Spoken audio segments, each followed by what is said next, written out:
ॐ श्री गणेशाय नमः। अथ श्री नारायण स्तोत्र। नारायणाय शुद्धाय शाश्वताय ध्रुवाय च भूतभव्यभवेशाय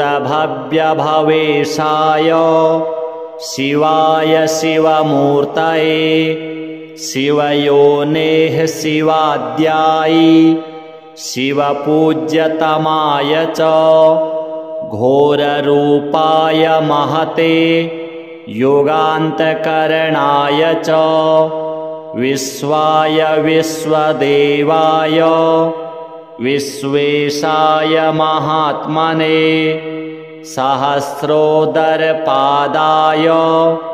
सहस्रनयनाय च सहस्रबाहवे चैव सहस्रवदनाय च शुचिस्रवाय महते ऋतुसंवत्सराय च ऋग्यजुः सामवक्त्राय अथर्वशिरसे नमः। ऋषिकेशाय कृष्णाय द्रुहिणोरुक्रमाय च बृहद्वेगाय तारक्षाय वराहायैकशृङ्गिणे शिपिविष्टाय सत्याय हरएथशिखण्डिने हुतासायोर्ध्ववक्त्राय रौद्रानीकाय साधवे सिन्धवे सिन्धुवरसघ्ने देवानां सिन्धवे नमः। गरुत्मते त्रिनेत्राय सुधर्माय वृषाकृते सम्राडुग्रे संकृतये विरजे संभवे भवे वृषाय वृषरूपाय विभवे भूर्भुवाय च दीप्तसृष्टाय यज्ञाय स्थिराय स्थविराय च अच्युताय तुषाराय वीराय च समाय च जिष्णवे पुरुहूताय वसिष्ठाय वराय च सत्येशाय सुरेशाय हरएथशिखण्डिने बर्हिषाय वरेण्याय वसवे विश्ववेधसे किरीटिने सुकेशाय वासुदेवाय सुस्मिने बृहदुख्यसुषेणाय युगमे दुन्दुभये तथा भये सखाय विभवे भरद्वाजाभयाय च भास्कराय च चन्द्राय पद्मनाभाय भूरिणे पुनर्वसुभृतत्वाय जीवप्रभविषाय च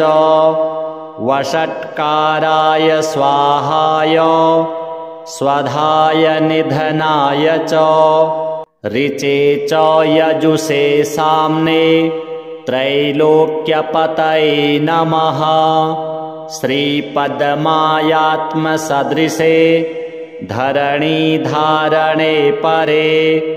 सौम्या सौम्यस्वरूपाय सौम्ये सुमनसे नमः। विश्वाय च सुविश्वाय विश्वरूपधराय च केशवाय सुकेशाय रश्मिकेशाय भूरिणे हिरण्यगर्भाय नमः। सौम्याय वृषरूपिणे नारायणाग्र्यवपुषे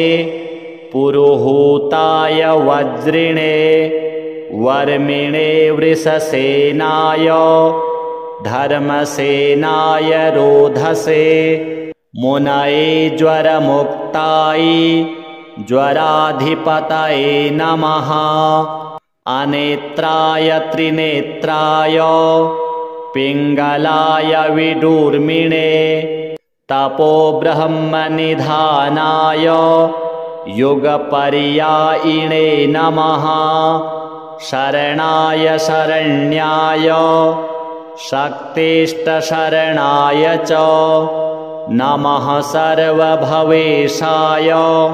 भूतभव्यभवाय च पाहि मां देवदेवेश कोऽप्यजोऽसि सनातनः। एवं गतोऽस्मि शरणं शरण्यं ब्रह्मयोनिनां स्तव्यं स्तवं स्तुतवतस्तत्तमो मे प्रणश्यत। श्रीनारायणार्पणमस्तु। नारायणाय शुद्धाय शाश्वताय ध्रुवाय च भूतभव्यभवेशाय शिवाय शिवमूर्तये शिवयोनेः शिवाद्यायि शिवपूज्यतमाय च घोररूपाय महते योगान्तकरणाय च विश्वाय विश्वदेवाय विश्वेशाय महात्मने सहस्रोदरपादाय सहस्रनयनाय च सहस्रबाहवे चैव सहस्रवदनाय च शुचिस्रवाय महते ऋतुसंवत्सराय च ऋग्यजुः सामवक्त्राय अथर्वशिरसे नमः। ऋषिकेशाय कृष्णाय द्रुहिणोरुक्रमाय च बृहद्वेगाय तारक्षाय वराहायैकशृङ्गिणे शिपिविष्टाय सत्याय हरएथशिखण्डिने हुतासायोर्ध्ववक्त्राय रौद्रानीकाय साधवे सिन्धवे सिन्धुवरसघ्ने देवानां सिन्धवे नमः। गरुत्मते त्रिनेत्राय सुधर्माय वृषाकृते सम्राडुग्रे संकृतये विरजे संभवे भवे वृषाय वृषरूपाय विभवे भूर्भुवाय च दीप्तसृष्टाय यज्ञाय स्थिराय स्थविराय च अच्युताय तुषाराय वीराय च समाय च जिष्णवे पुरुहूताय वसिष्ठाय वराय च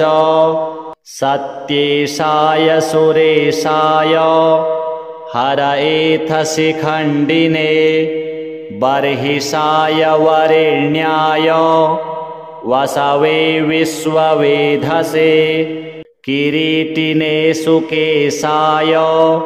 वासुदेवाय सुस्मिने बृहदुख्यसुषेणाय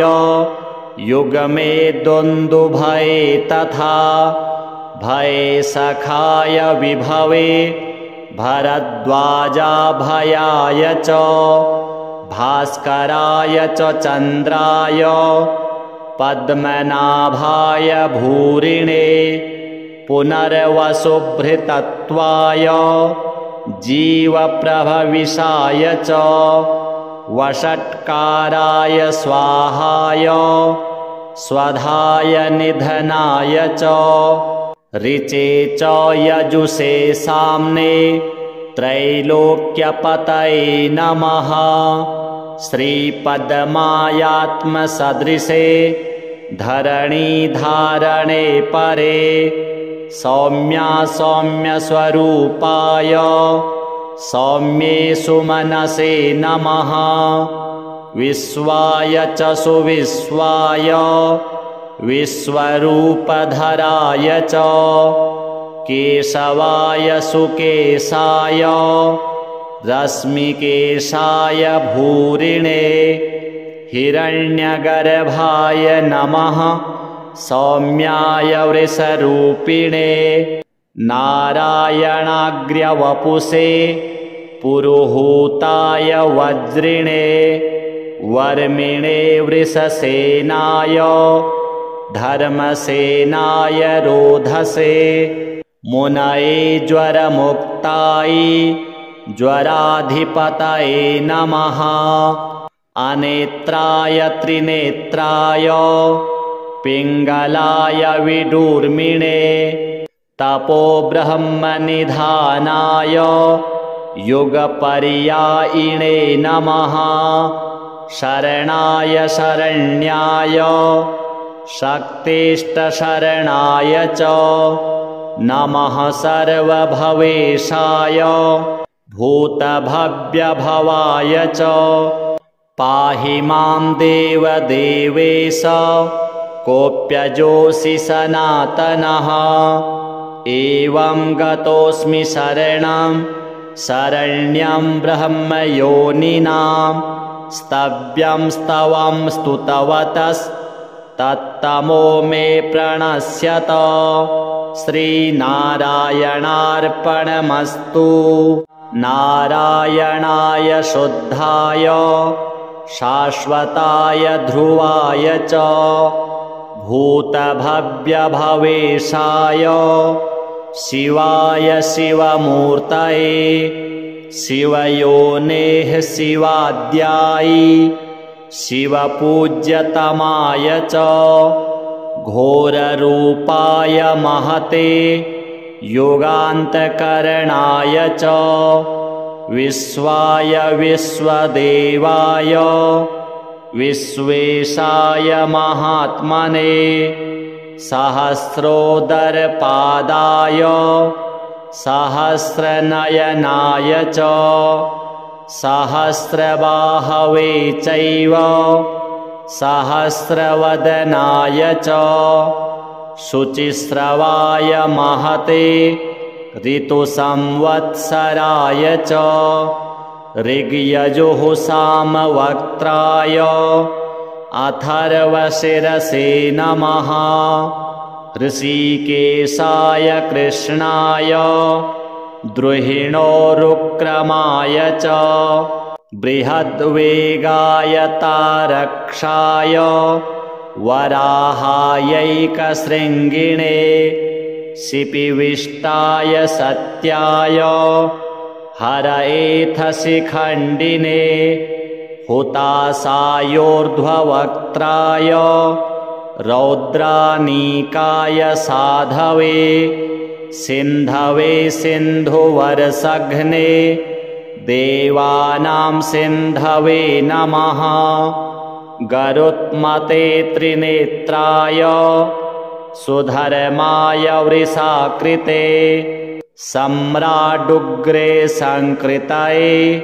विरजे संभवे भवे वृषाय वृषरूपाय विभवे भूर्भुवाय च दीप्तसृष्टाय यज्ञाय स्थिराय स्थविराय च अच्युताय तुषाराय वीराय च समाय च जिष्णवे पुरुहूताय वसिष्ठाय वराय च सत्येशाय सुरेशाय हरएथशिखण्डिने बर्हिषाय वरेण्याय वसवे विश्ववेधसे किरीटिने सुकेशाय वासुदेवाय सुस्मिने बृहदुख्यसुषेणाय युगमे दुन्दुभये तथा भये सखाय विभवे भरद्वाजाभयाय च भास्कराय च चन्द्राय पद्मनाभाय भूरिणे पुनर्वसुभृतत्वाय जीवप्रभविषाय च वषट्काराय स्वाहाय स्वधाय निधनाय च ऋचे च यजुषे साम्ने त्रैलोक्यपतये नमः। श्रीपद्मायात्मसदृशे धरणीधारणे परे सौम्या सौम्यस्वरूपाय सौम्ये सुमनसे नमः। विश्वाय च सुविश्वाय विश्वरूपधराय च केशवाय सुकेशाय रश्मिकेशाय भूरिणे हिरण्यगर्भाय नमः। सौम्याय वृषरूपिणे नारायणाग्र्यवपुषे पुरुहूताय वज्रिणे वर्मिणे वृषसेनाय धर्मसेनाय रोधसे मुनये ज्वरमुक्ताय ज्वराधिपतये नमः। अनेत्राय त्रिनेत्राय पिङ्गलाय विडूर्मिणे तपो ब्रह्मनिधानाय युगपर्यायिणे नमः। शरणाय शरण्याय शक्तिष्टशरणाय च नमः। सर्वभवेशाय भूतभव्यभवाय च पाहि मां देवदेवेश कोऽप्यजोऽसि सनातनः। एवं गतोऽस्मि शरणं शरण्यं ब्रह्मयोनिनां स्तव्यं स्तवं स्तुतवतस्तत्तमो मे प्रणश्यत। श्रीनारायणार्पणमस्तु। नारायणाय शुद्धाय शाश्वताय ध्रुवाय च भूतभव्यभवेशाय शिवाय शिवमूर्तये शिवयोनेः शिवाद्याय शिवपूज्यतमाय च घोररूपाय महते युगान्तकरणाय च विश्वाय विश्वदेवाय विश्वेशाय महात्मने सहस्रोदरपादाय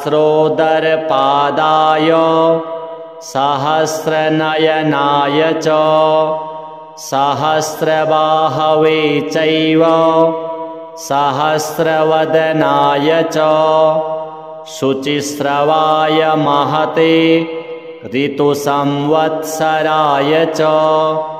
ऋग्यजुः सामवक्त्राय अथर्वशिरसे नमः। ऋषिकेशाय कृष्णाय द्रुहिणोरुक्रमाय च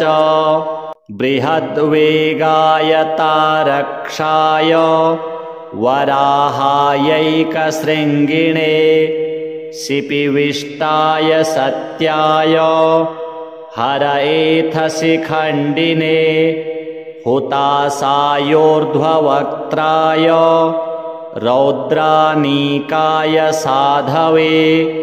सिन्धवे सिन्धुवर्षघ्ने देवानां सिन्धवे नमः। गरुत्मते त्रिनेत्राय सुधर्माय वृषाकृते सम्राडुग्रे संकृतये विरजे संभवे भवे वृषाय वृषरूपाय विभवे भूर्भुवाय च दीप्तसृष्टाय यज्ञाय स्थिराय स्थविराय च अच्युताय तुषाराय वीराय च समाय च जिष्णवे पुरुहूताय वसिष्ठाय वराय च सत्येशाय सुरेशाय हरएथशिखण्डिने बर्हिषाय वरेण्याय वसवे विश्ववेधसे किरीटिने सुकेशाय वासुदेवाय सुस्मिने बृहदुख्यसुषेणाय युग्मे दुन्दुभये तथा भये सखाय विभवे भरद्वाजाभयाय च भास्कराय च चन्द्राय पद्मनाभाय भूरिणे पुनर्वसुभृतत्वाय जीवप्रभविषाय च वषट्काराय स्वाहाय स्वधाय निधनाय च ऋचे च यजुषे साम्ने त्रैलोक्यपतये नमः श्रीपद्मायात्मसदृशे धरणीधारणे परे सौम्यस्वरूपाय सौम्ये सुमनसे नमः विश्वाय च सुविश्वाय विश्वरूपधराय च केशवाय सुकेशाय रश्मिकेशाय भूरिणे हिरण्यगर्भाय नमः सौम्याय वृषरूपिणे नारायणाग्र्यवपुषे पुरुहूताय वज्रिणे वर्मिणे वृषसेनाय धर्मसेनाय रोधसे मुनये ज्वरमुक्ताय ज्वराधिपतये नमः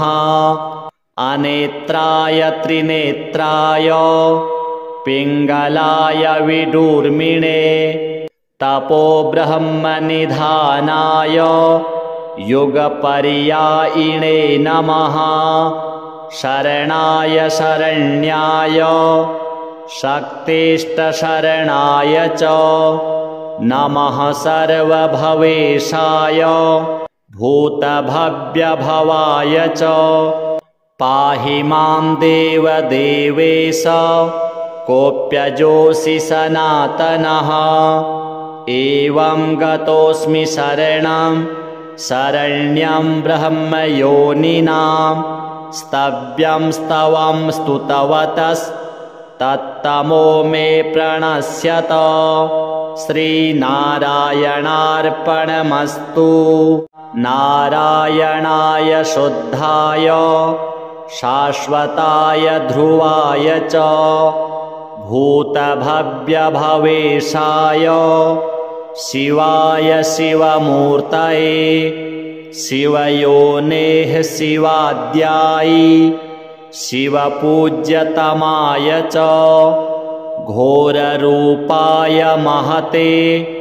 युगान्तकरणाय च विश्वाय विश्वदेवाय विश्वेशाय महात्मने सहस्रोदरपादाय सहस्रनयनाय च सहस्रबाहवे चैव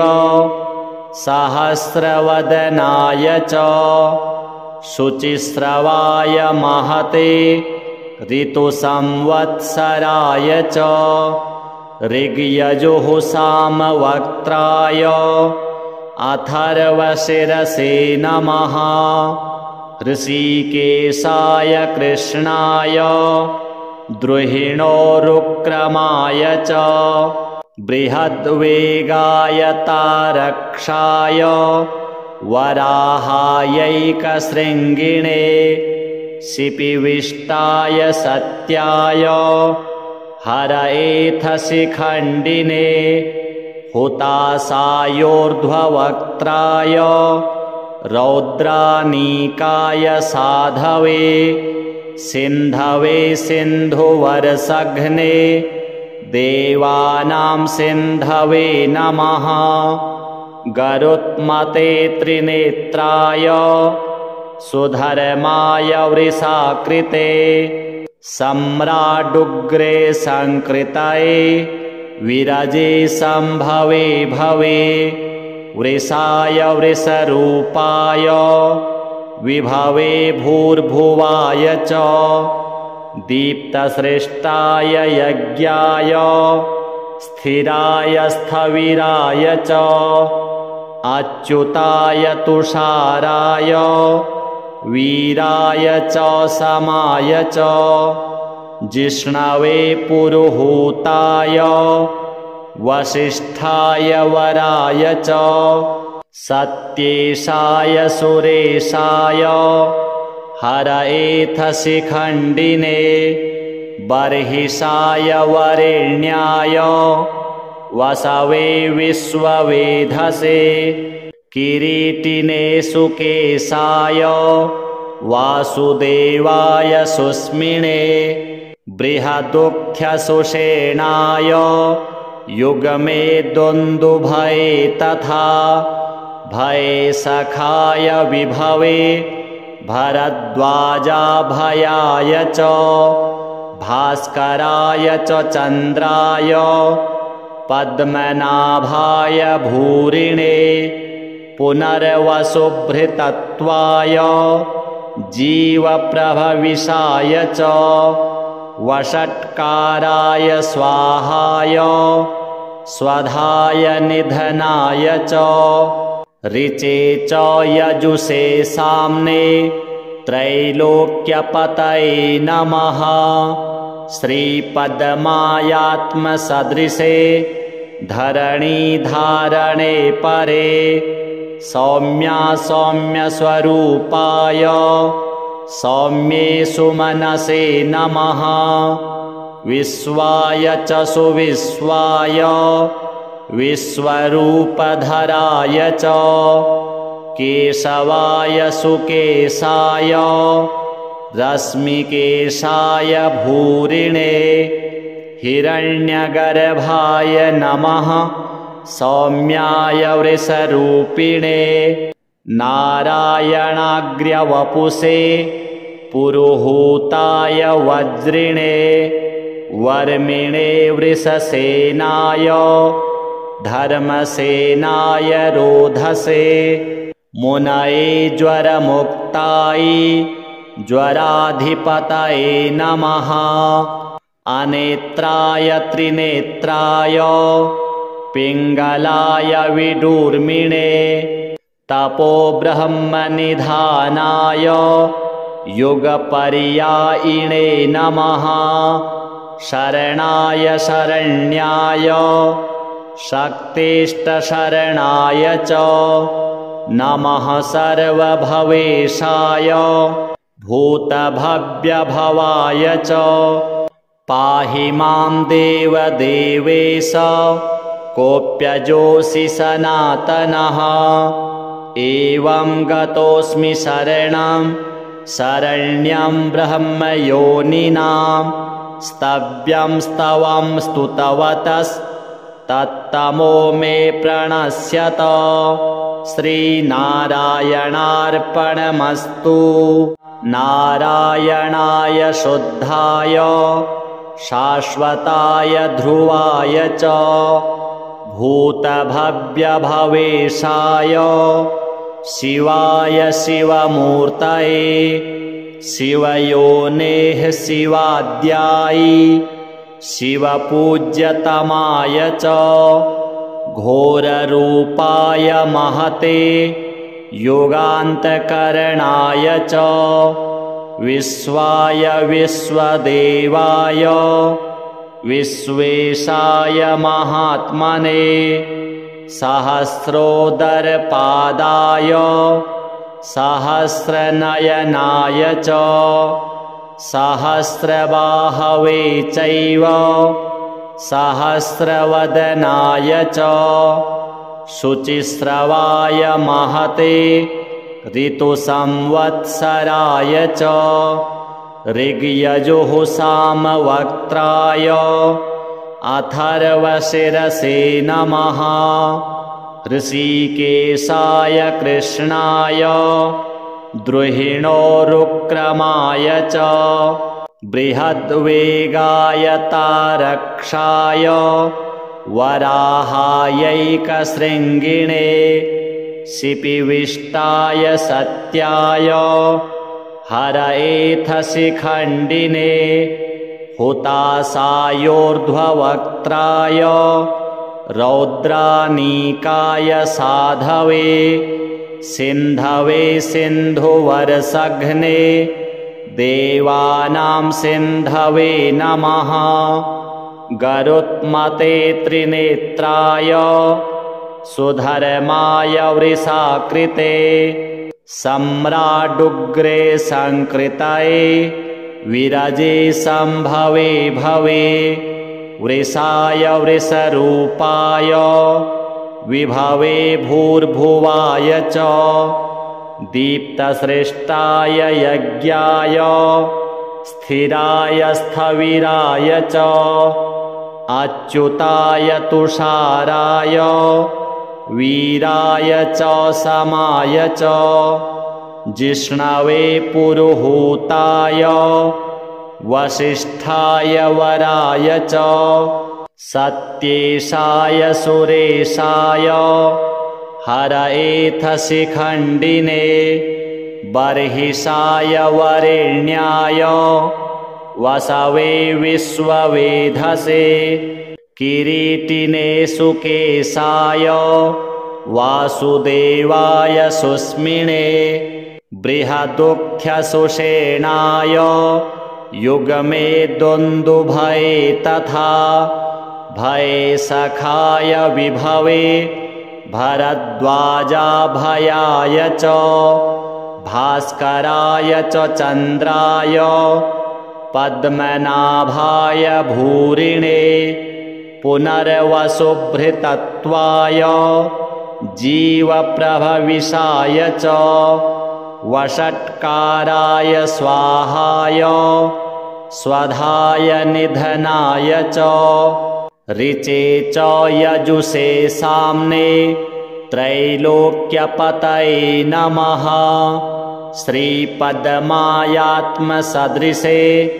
धरणीधारणे परे सौम्या सौम्यस्वरूपाय सौम्ये सुमनसे नमः। विश्वाय च सुविश्वाय विश्वरूपधराय च केशवाय सुकेशाय रश्मिकेशाय भूरिणे हिरण्यगर्भाय नमः। सौम्याय वृषरूपिणे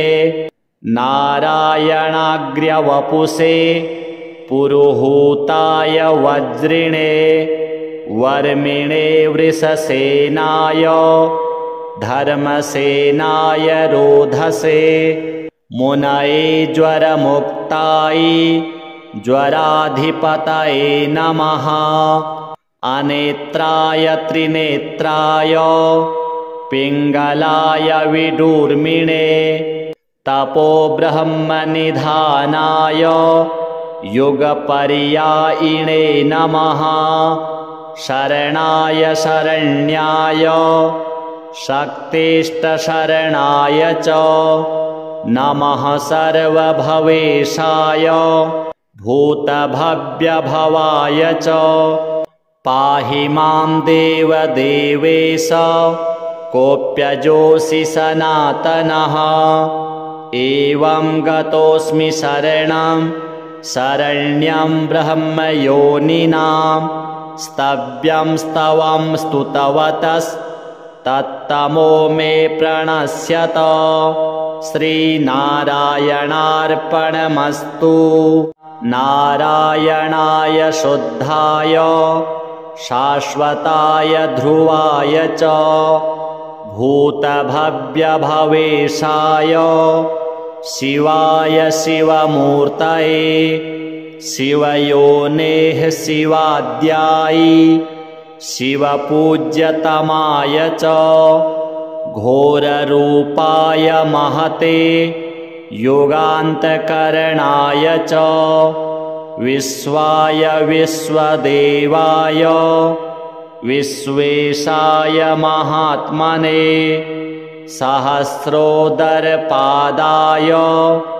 सहस्रनयनाय च सहस्रबाहवे चैव सहस्रवदनाय च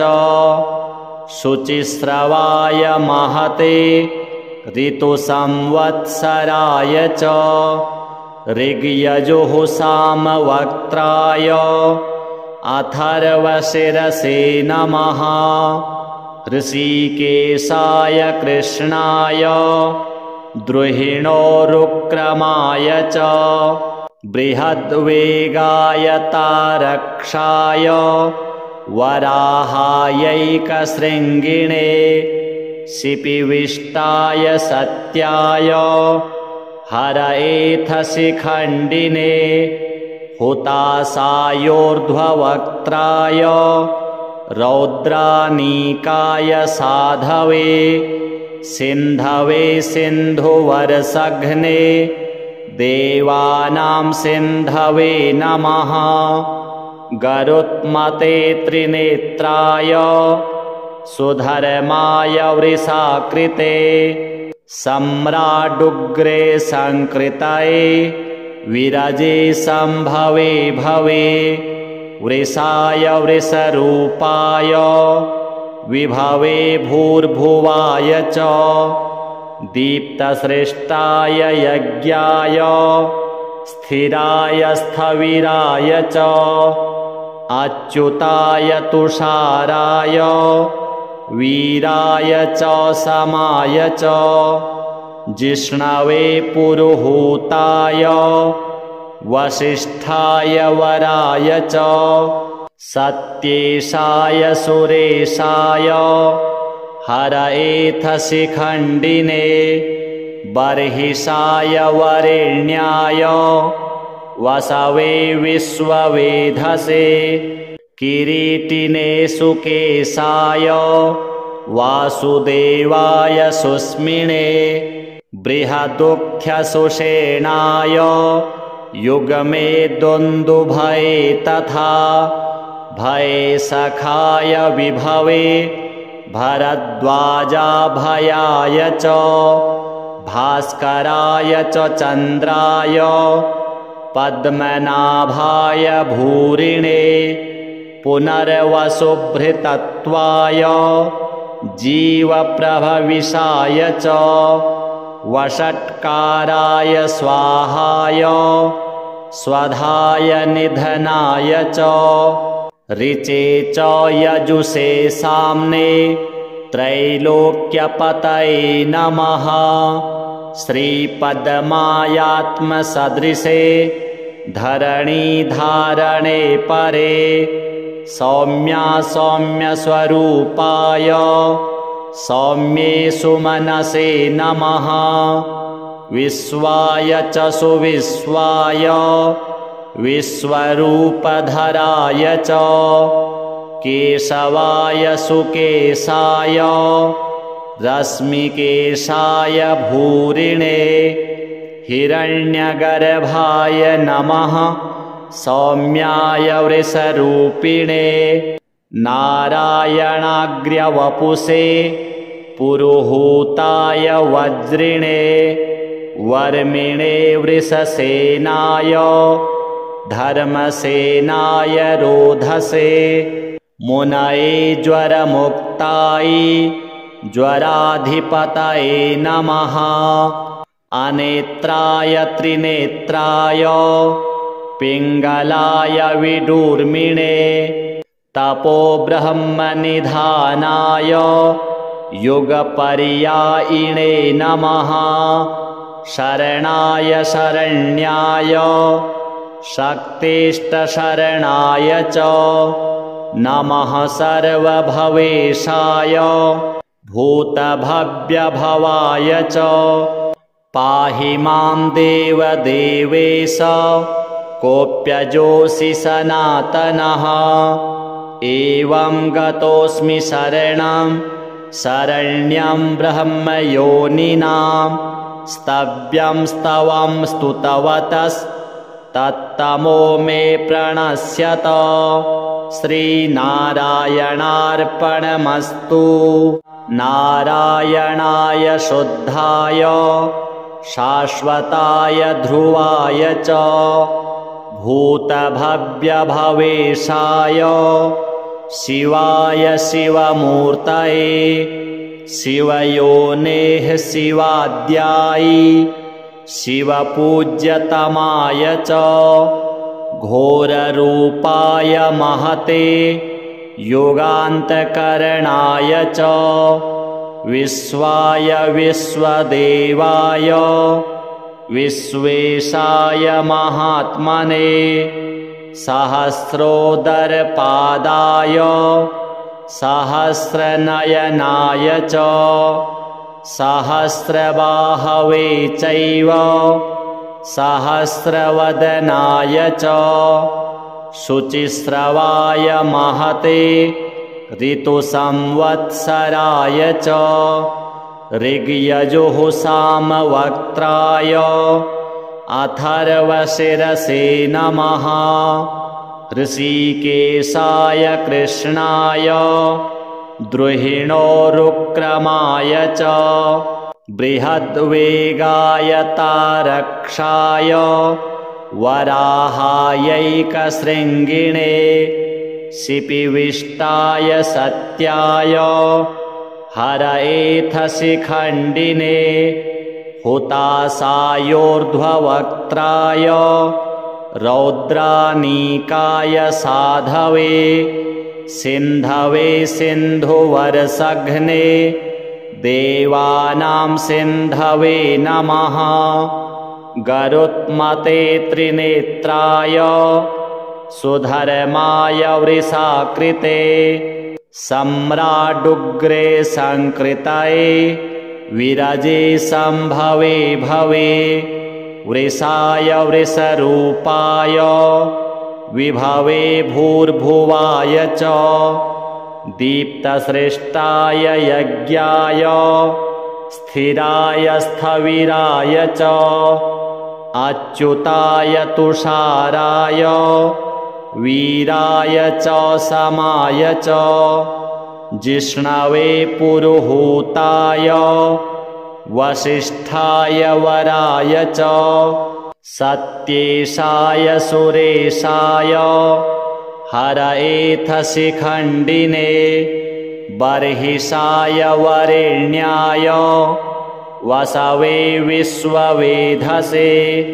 किरीटिने सुकेशाय वासुदेवाय सुस्मिने बृहदुख्यसुषेणाय युगमे दुन्दुभये तथा भये सखाय विभवे भरद्वाजाभयाय च भास्कराय च चन्द्राय पद्मनाभाय भूरिणे पुनर्वसुभृतत्वाय जीवप्रभविषाय च वषट्काराय स्वाहाय स्वधाय निधनाय च ऋचे च यजुषे साम्ने त्रैलोक्यपतये नमः। श्रीपद्मायात्मसदृशे धरणीधारणे परे सौम्या सौम्यस्वरूपाय सौम्ये सुमनसे नमः। विश्वाय च सुविश्वाय विश्वरूपधराय च केशवाय सुकेशाय रश्मिकेशाय भूरिणे हिरण्यगर्भाय नमः। सौम्याय वृषरूपिणे नारायणाग्र्यवपुषे पुरुहूताय वज्रिणे वर्मिणे वृषसेनाय धर्मसेनाय रोधसे मुनये ज्वरमुक्ताय ज्वराधिपतये नमः। अनेत्राय त्रिनेत्राय पिङ्गलाय विडूर्मिणे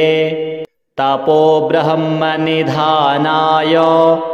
युगपर्यायिणे नमः शरणाय शरण्याय शक्तिष्टशरणाय च नमः सर्वभवेशाय भूतभव्यभवाय च पाहि मां देवदेवेश कोऽप्यजोऽसि सनातनः एवं गतोऽस्मि शरणं शरण्यं ब्रह्मयोनिनां स्तव्यं स्तवं स्तुतवतस्तत्तमो मे प्रणश्यत श्रीनारायणार्पणमस्तु नारायणाय शुद्धाय शाश्वताय ध्रुवाय च भूतभव्यभवेशाय शिवाय शिवमूर्तये शिवयोनेः शिवाद्यायी शिवपूज्यतमाय च घोररूपाय महते योगान्तकरणाय च विश्वाय विश्वदेवाय विश्वेशाय महात्मने सहस्रोदरपादाय सहस्रनयनाय च सहस्रबाहवे चैव सहस्रवदनाय च शुचिस्रवाय महते ऋतुसंवत्सराय च ऋग्यजुः सामवक्त्राय अथर्वशिरसे नमः ऋषिकेशाय कृष्णाय द्रुहिणोरुक्रमाय च बृहद्वेगाय तारक्षाय वराहायैकशृङ्गिणे शिपिविष्टाय सत्याय हरएथशिखण्डिने हुतासायोर्ध्ववक्त्राय रौद्रानीकाय साधवे सिन्धवे सिन्धुवर्षघ्ने देवानां सिन्धवे नमः गरुत्मते त्रिनेत्राय सुधर्माय वृषाकृते सम्राडुग्रे संकृतये विरजे संभवे भवे वृषाय वृषरूपाय विभवे भूर्भुवाय च दीप्तसृष्टाय यज्ञाय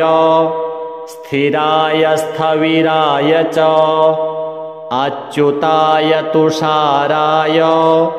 वीराय च समाय च जिष्णवे पुरुहूताय वसिष्ठाय वराय च सत्येशाय सुरेशाय हरएथशिखण्डिने बर्हिषाय वरेण्याय वसवे विश्ववेधसे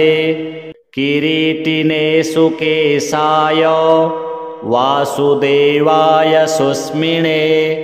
बृहदुख्यसुषेणाय युगमे दुन्दुभये तथा भये सखाय विभवे भरद्वाजाभयाय च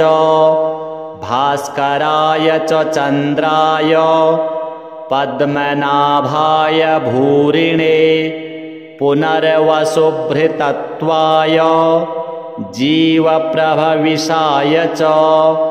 वषट्काराय स्वाहाय स्वधाय निधनाय च ऋचे च यजुषे साम्ने त्रैलोक्यपतये नमः श्रीपद्मायात्मसदृशे धरणीधारणे परे सौम्या सौम्यस्वरूपाय सौम्ये सुमनसे नमः विश्वाय च सुविश्वाय विश्वरूपधराय च केशवाय सुकेशाय रश्मिकेशाय भूरिणे हिरण्यगर्भाय नमः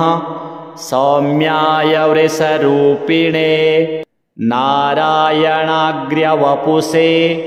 पुरुहूताय वज्रिणे वर्मिणे वृषसेनाय धर्मसेनाय रोधसे मुनये ज्वरमुक्ताय ज्वराधिपतये नमः अनेत्राय त्रिनेत्राय पिङ्गलाय विडूर्मिणे तपोब्रह्मनिधानाय युगपर्यायिणे नमः शरणाय शरण्याय शक्तिष्टशरणाय च नमः सर्वभवेशाय भूतभव्यभवाय च